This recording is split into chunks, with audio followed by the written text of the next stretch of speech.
호구 사의 문제가 아니고 지금 당장 청홍의 기준이 다르다고 느껴지고, 그리고 2호와 3호 그리고 4호가 다르다고 느껴지는 것이 좀 현장에서의 문제점이거든요. KPMP 대도가 있으면 대도는 조금 더 좋은 방향으로 가기 위해서 젠3 호구를 출시를 했고요.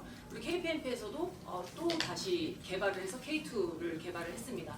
그런데 지금 차라리 저의 개인적인 입장으로는 차라리 그냥 과거 그냥 K1이 더 낫다라는 생각을 합니다. 그 이유는 지금은 아무리 세게 그 과거에는 발패싱이 문제여서 이슈였다라고 하면, 현재는 아무리 세게 차도 득점이 들어가지 않고, 아무리 세게 타격으로 득점이 들어가지 않는 문제, 촉 불량으로 인해서 또 중간에 경기가 중단이 되는 그런 현상들이 많이 일어나기 때문에 저희는 지금 전자호구가 먼저 개선이 되어야 한다고 생각하고, 경기 규칙이 너무 두리뭉실하고 일관성이 없고, 그러다 보니까 거기에 전자호구를 이용해서 득점을 이제는 내려고 하는 여러 가지 편법이 생기다 보니까 재미를 좀 잃어가는 게 아닌가, 약간 이런 생각을 좀 하고요.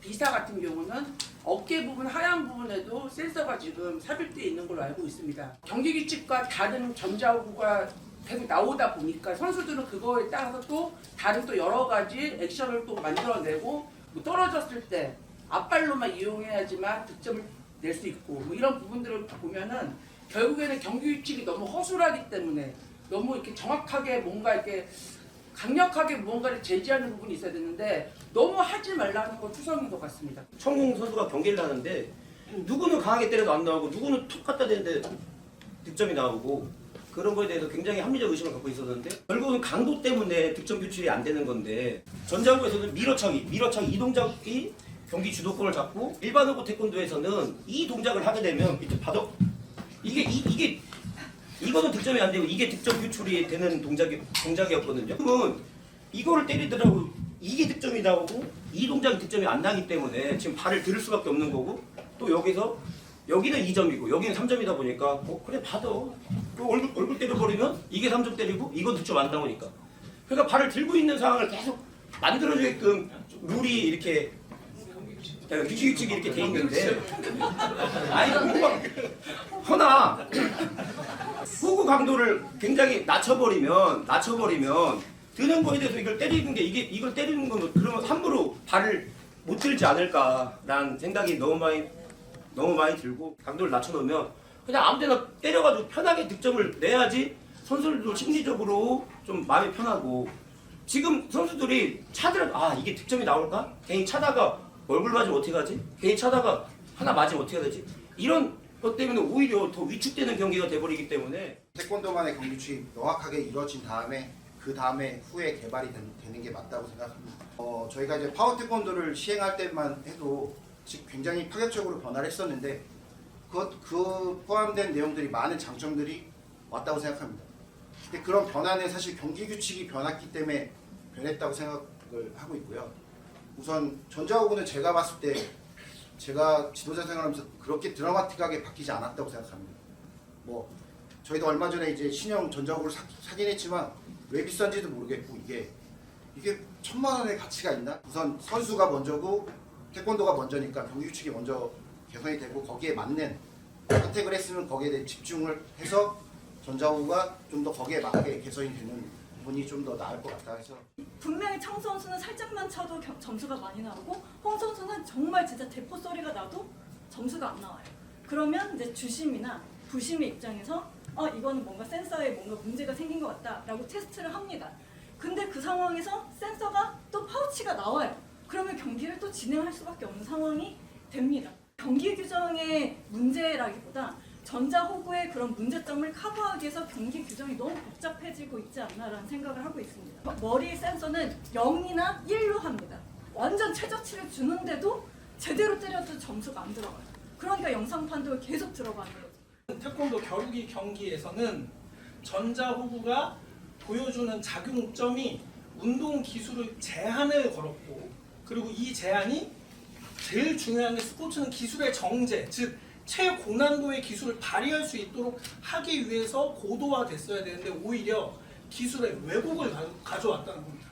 규칙을 바꾸고 규정을 좀 더 정제해서라도 타격과 기술, 난도, 메커니즘들을 조금 더 정교하게 다듬어서 그 제대로 된 선수들의 고난도 기술들이 득점으로 인정받을 수 있는 규칙의 고도화가 더 필요하다. 경기 규칙도 어느 정도 개정이 필요하겠지만 전자호구의 시스템이 먼저 조금 더 발달이 되고 성숙해져야만 아이들이 다양한 기술 시도도 하고 분명히 지금 뒤차기 4점 상단은 지금 5점으로 넘어가면서 아이들이 많은 시도를 하고 있거든요.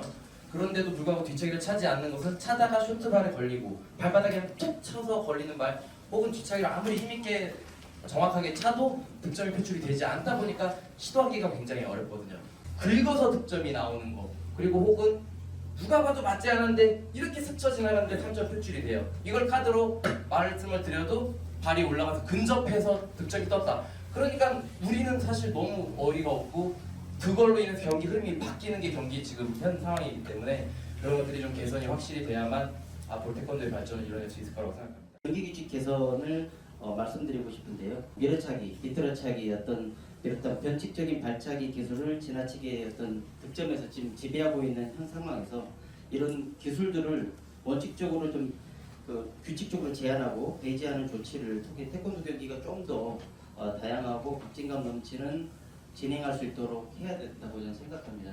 태권도가 재밌게 하기 위해서는 우리가 발바닥 센서를 때문에 이제 계속 하기 때문에 이거를 구분할 수 있는 반자동이 이제 어떤 대안으로 했지만 결국은 또 역시 사람을 여전히 못 믿는 상황. 그래서 반자동을 안 된다라고 합니다. 반자동이 안 된다면 그럼 우리가 AI를 접목을 좀 시키자. 이 전자호구에 사람을 지금 못 믿는 계속된 상황이라면 AI의 동작 인식, 밀어차기, 비틀어차기, 변형된 그 외. 그래서 아마 2023년에 세계태권도연맹에서 이와 관련된 국고 지원 사업으로 이 부분의 1차 단계까지는 개발한 걸로 알고 있습니다. AI를 통한 같이 접목한 변칙 발차기라든지 앞발 밀어차기 이런 것들을 배제할 수 있는 것들을 좀 도입을 하자는 거고요. AI를 포함한 단일 전자호구 스펙을 만들어서 그 업체들이 이제는 세계 태권도 연맹이 그 모든 스펙을 보유하고 있고 그거를 컨트롤하고 이제는 업체들한테 어떤 머천다이징이 될 수도 있을 수 있습니다. 그래서 세계 연맹이 좀 주도적으로 해서 업체는 다를 수 있으나 단일화된 전자호구 스펙으로 그거를 좀 이제는 좀 가면 어떨까? 지금 태권도는 재미가 없나요? 전반적으로는 좀 재미없다고 볼 수 있지만 그 편집된 영상들을 놓고 보면 굉장히 화려한 기술들도 많이 나옵니다. 일방적으로 과거의 태권도가 무조건 재밌었다라는 관점은 조금 낭만주의적인 어떤 이야기일 수 있다. 여기서 말하는 강함은 사실 발차기가 경기 속에서 어떻게 강하게 보여지는가에 관한 관점, 직관적으로 강하게 찬 것 같은 발차기가 득점으로 표출되는가의 관점인 것이지 실제로 예전 태권도 선수들이 지금 태권도 선수들보다 파워, 스트렝스, 민첩성 이런 부분들이 정말 뛰어났던가? 이건 조금 다를 수 있다고 생각해요. 전자호구 계산해야 될 건 되게 많아요. 되게 많은데 그 중에서도 오늘 박 교수님이 얘기하셨던 저희는 통상 강도라고 얘기해요. 뭐 충격량, 물리량, 뭐 가속도 뭐 다 좋은데 일단 저희는 강도라고 얘기했을 때 그 강도를 어느 정도 우리가 신뢰할 수 있지?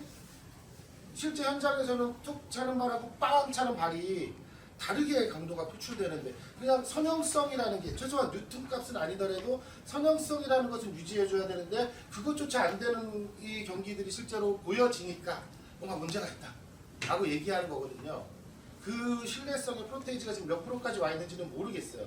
다만 저는 뭐 예를 들어 유령 득점이 나온다, 뭐 오류로 뭐가 됐다 이런 건 가장 본질적으로 강도의 문제에 먼저 집중하고 그 다음에 좀 해결해야 될 기술적인 문제들이라고 생각을 하고 가장 본질적인 건 강도를, 그러니까 우리가 흔히 표현하는 강도를 어떻게 과학적으로든 직관적으로든 100점짜리는 없어요.